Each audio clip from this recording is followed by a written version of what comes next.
I heard it loud and clear. Yeah, and you know, normally they want me to leave you out here till 5:30, but Okay. as you can see, I didn't really do that. Okay. So I'm just going to let you go in, and I'm sure you're going to follow the instructions. But anyway. Yeah, exactly. So it's all good. All right. No worries, Excellent. enjoy your night's racing and fully tomorrow as well. And you. Thank you, mate.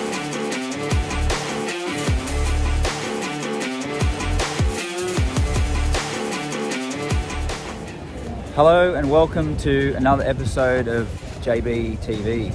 I am tuning in from Sydney Motorsports Park, which if you're looking you can tell it's a racetrack.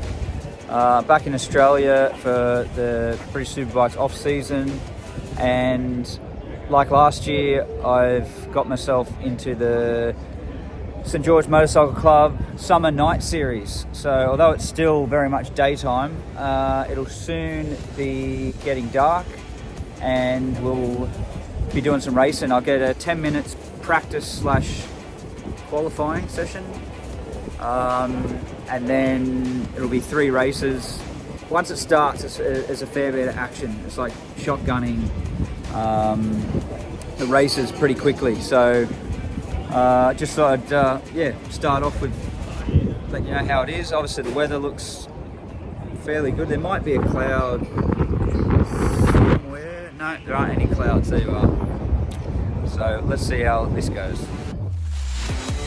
So this is an Australian Superbike. It's very much the same as the British Superstock spec machine. So you can add an exhaust and a shock and fork internals, but major components like the forks themselves, the brake calipers, the swing arm, big components can't be changed. Just walking down here with my fans. And this bike's been ridden in the Australian Superbike Championship this year, so for me to jump back on, I need to make some personal adjustments just to feel comfortable, ready for the first practice.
Luckily we got 2 bikes. The first bike, the main bike, has an engine problem. So we're working on getting the second bike out tonight.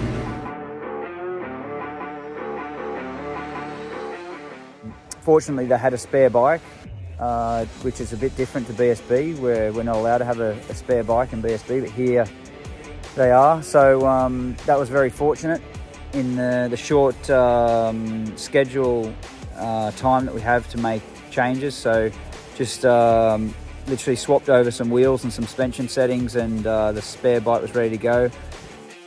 Obviously being the spare bike, it's not what, you know, ideally the best parts that were available were on the number 1 bike, and the spare is a little bit less on performance. So we'd hope that next round we have the number 1 bike back up and running and can improve a little bit further.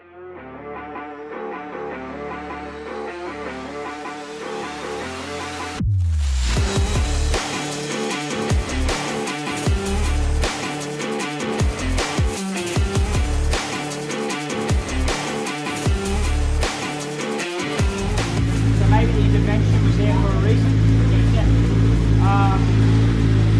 was really and aggressively out of turn 9.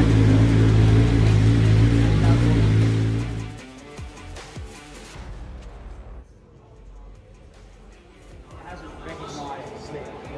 Something's wrong. And I was like, so I just rolled off, went out wide, and normally as soon as you get back to the throttle, you hear it. And the other 2 bikes were there then. So when I was like listening, there was so much noise. I can't hear it. It's still running, but it's not making any weird noises. And then I kind of rolled out of 3 over into 4, and I was like listening, but only using low red, just cruising. And into 5, it still hadn't made any noise. I was like, it's fucking weird. Normally it's done. And then as I started to go up the hill, low on the engine. Right, so it's a progressive grid. So wherever you finish in the previous race is where you start the next race. So because the bike broke in race 1, I had to start from the back of the grid in race 2.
I made up as many as I could. I actually didn't make up as many as I could have, because off the start there was so many people obviously bunching up, which is normal for turn 1. I couldn't really find my way through smoothly, so I lost a lot of opportunity to pass in turn 1. Made a bit of a dive bomb at turn 2, and that worked out good. And then it was just like 1 at a time after that. The other one was like but this one felt more controlled. It was good. Yeah, but it shouldn't be. It should be the same, but I don't know, maybe I just fucked up the other one.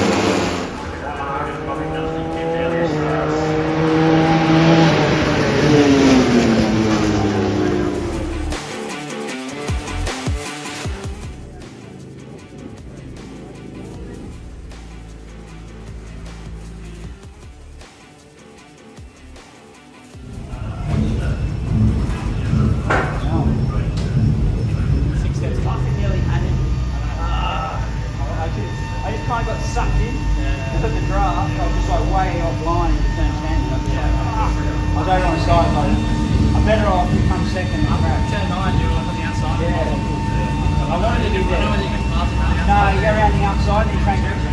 Like, I had accelerated in. I didn't need to. No, I should have just, so easy to say now, but I should have just put it aside and changed. Because I tried to get ahead, I didn't realise. He rolled off earlier, and then because I was so close to him, like the suction. So that didn't go as planned. qualified average in 4th position, which is justifiable in the fact that we only get 6 minutes because of delays. We only get 6 minutes of practice / qualifying time. So 4th was all right. But the opening race, I blew an engine. So I was in 2nd position at the time and didn't finish. And here, because of the progressive grid, I had to start race 2 from the back. And so that was quite a positive race. I made it up to 4th place and was like literally side by side with the 3rd place rider over the finish.